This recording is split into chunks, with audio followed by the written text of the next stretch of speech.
This will be obvious later, but my mom never told me any of these stories. Edie would have, but Mom didn't like bringing up the past. Though, when we adopted a stray kitten, she was the one who named it Molly.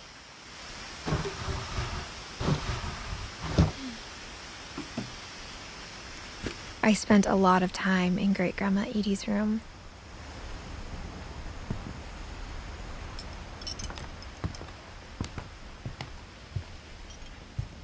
We got along, and it was a good place to hide from my mom. When Edie told people Sven was killed by a dragon, she could also have said he was building a dragon-shaped slide that collapsed. She could have, but she didn't.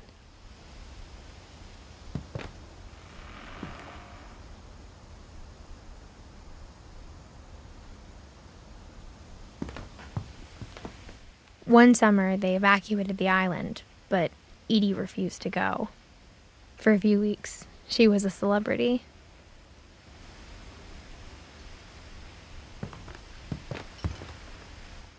I hadn't thought of myself as Edith Jr. for a long, long time. Edie gave a big interview about a mole man living under the Finch house.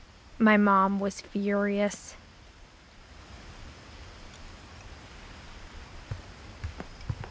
Louis died a week before we left, but Edie had already started to memorialize him.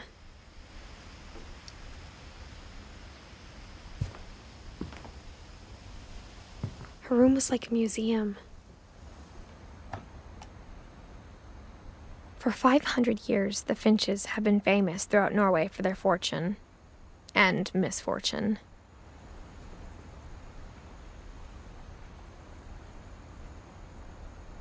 Odin Finch buries the latest victims of the family curse, his wife Ingeborg and their newborn son, Johan. On January 7th, 1937, he set sail with his family and his house, hoping to leave the curse behind. But 40-foot waves off the coast of Washington send the house and Odin to the bottom of the sea. Odin's daughter Edie, with husband Sven and baby Molly, step ashore on their new home, Orcas Island. Odin Finch is the first to be buried in the new family cemetery. His daughter Edie is already dreaming of a new Finch house.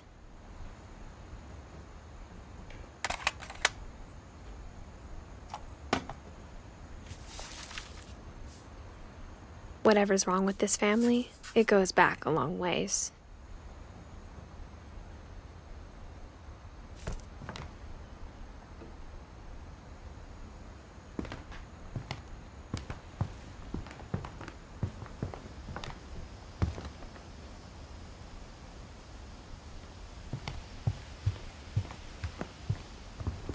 Even in her 90s, sometimes Edie seemed a lot younger than my mother.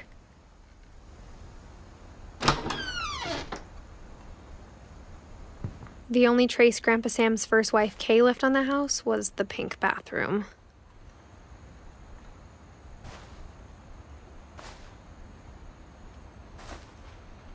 It was a pretty big trace.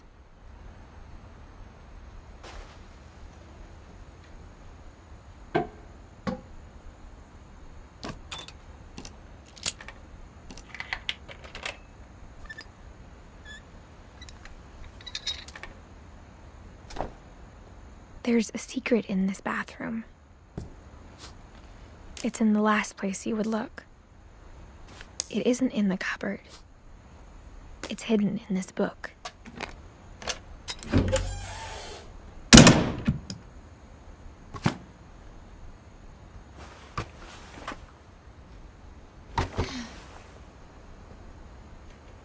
Sven gave Sam an old camera he'd refurbished. He never put it down.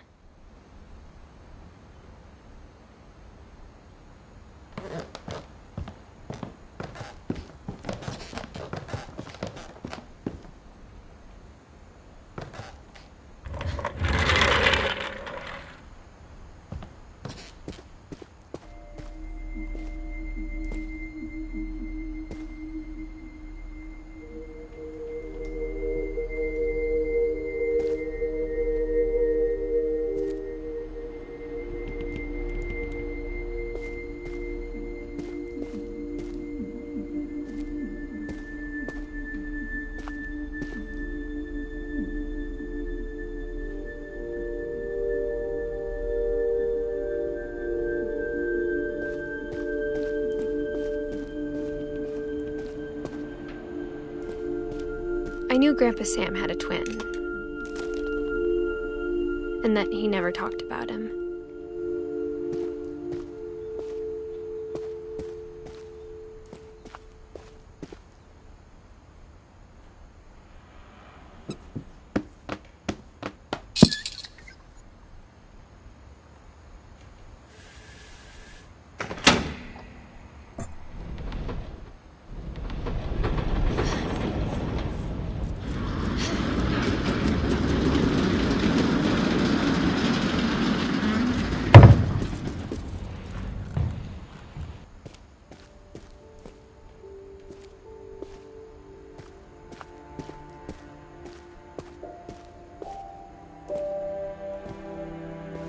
I guess my grandpa didn't like history any more than my mom did.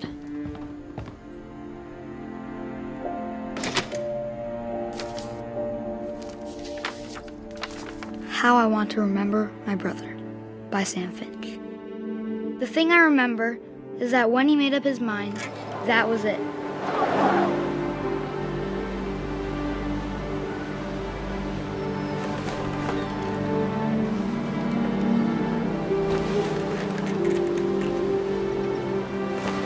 My brother said he'd die before he ate another mushroom, and he did.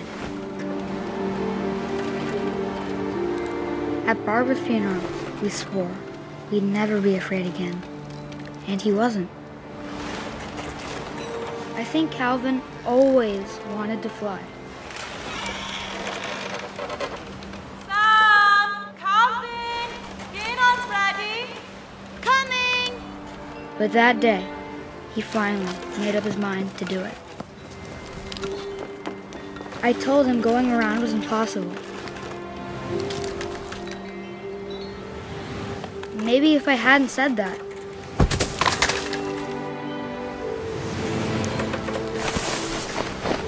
Calvin, I'm not gonna tell you again. Maybe if the wind hadn't picked up. Then maybe he'd still be here. But I doubt it. I think he'd already made up his mind. That's what I want to remember about my brother.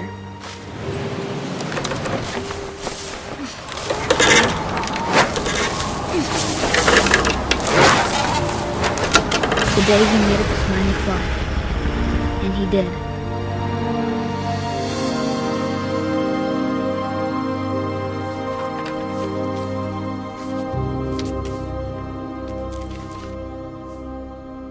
Calvin's story felt strangely familiar. When I was younger, I remember trying to do the exact same thing.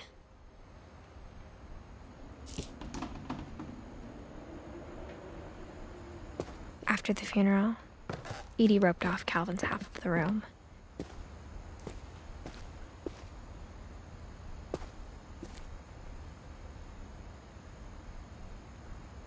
Mom said Grandpa Sam enlisted at 18 and never set foot in the room again.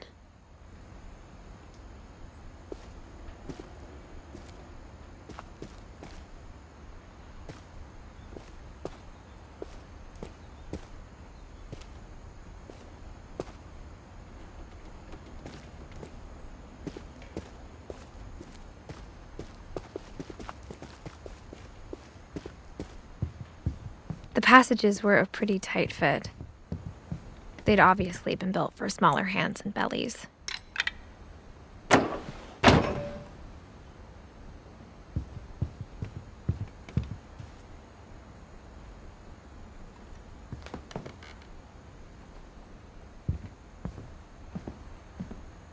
Edie's father, Odin, built the original house.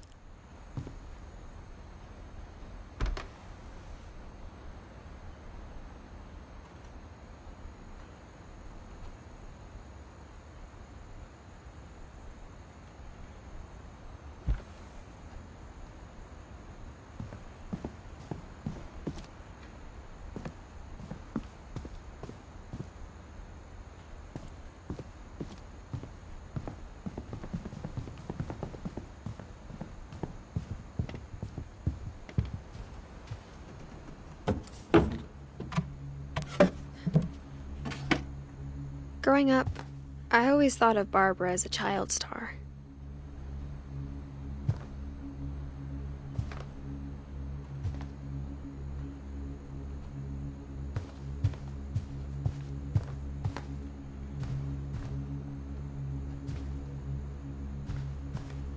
I never thought about how hard it must have been for her afterwards.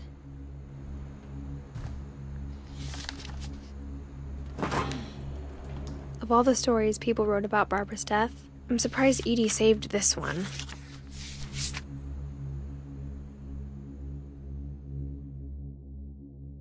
Old Jack here with another ghastly tale inspired by America's most unfortunate family. I'm calling it The Surprise Ending of Barbara Finch. As a child star, Barbara was famous for her scream. Now at 16, she was all washed up. A has-been. But in a lucky break, she'd been asked to perform her signature scream at a local convention for monster movie fans. It was just the boost her career needed. Unfortunately, her scream hadn't aged well. Getting better. I think you just need the right motivation. Her biggest fan and current boyfriend, Rick, was about to demonstrate when... Now that was a great scream. It was Barbara's father, Sven. He'd slipped into a table saw and had to be rushed to the emergency room. So Barbara got stuck babysitting her youngest brother, Walter. Her convention comeback was cancelled. Okay, I'm hearing frustration, but I'm not hearing terror. What if I tried... A gang of hoodlums in Halloween masks have been terrorizing Orcas Island tonight. Police are urging residents to... That came from the basement. You're right!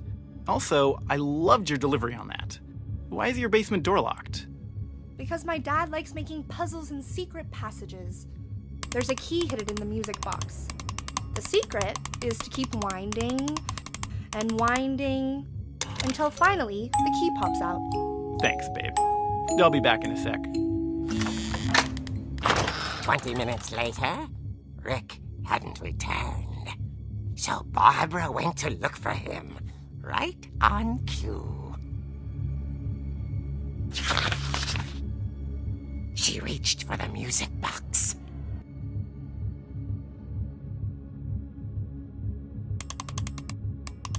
And as she wound the key, she listened for Rick, but the house was silent.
Barb, relax. I was just trying to scare you to help you find your scream. Well, I'm not scared, Rick.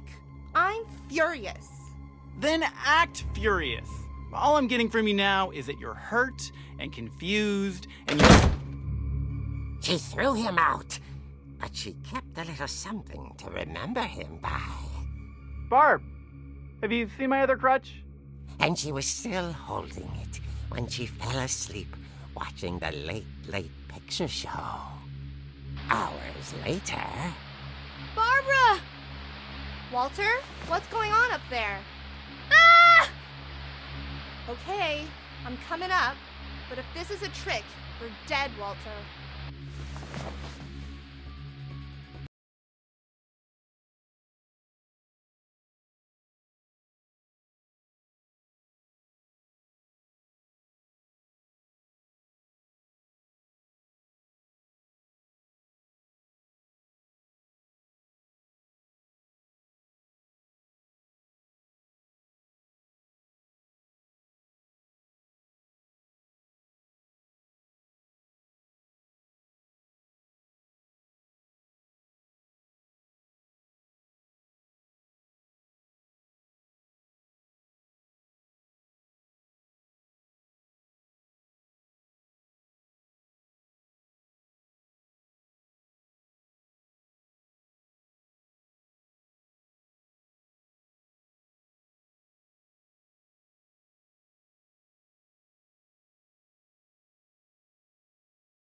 Opened in years.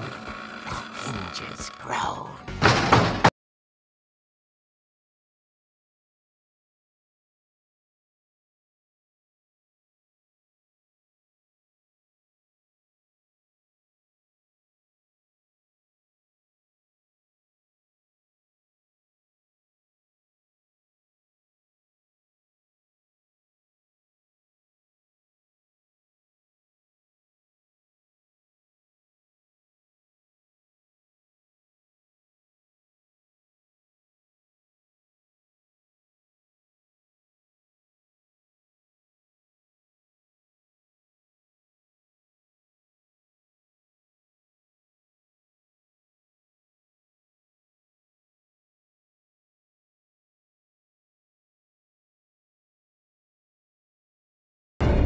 She heard whispering.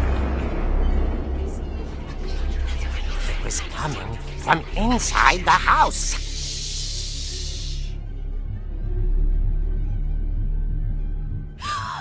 Oh dear. The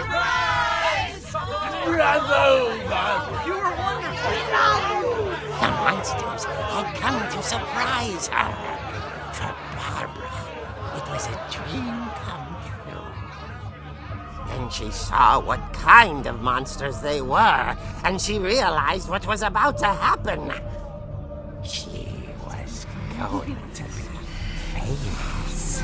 And with her final breath, Barbara Finch gave the performance of her life.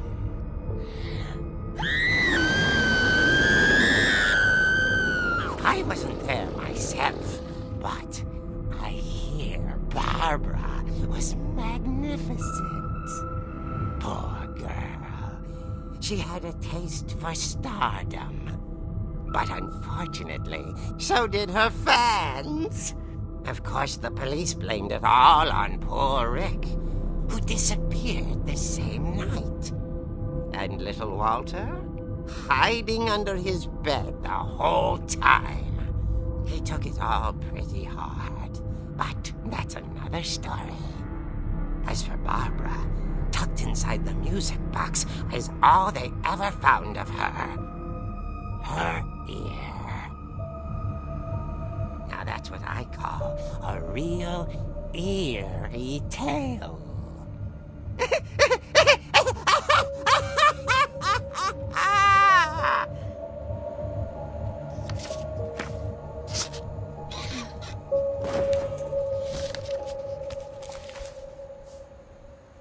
Edie told me all Barbara wanted was to be remembered, as absurd as that comic was.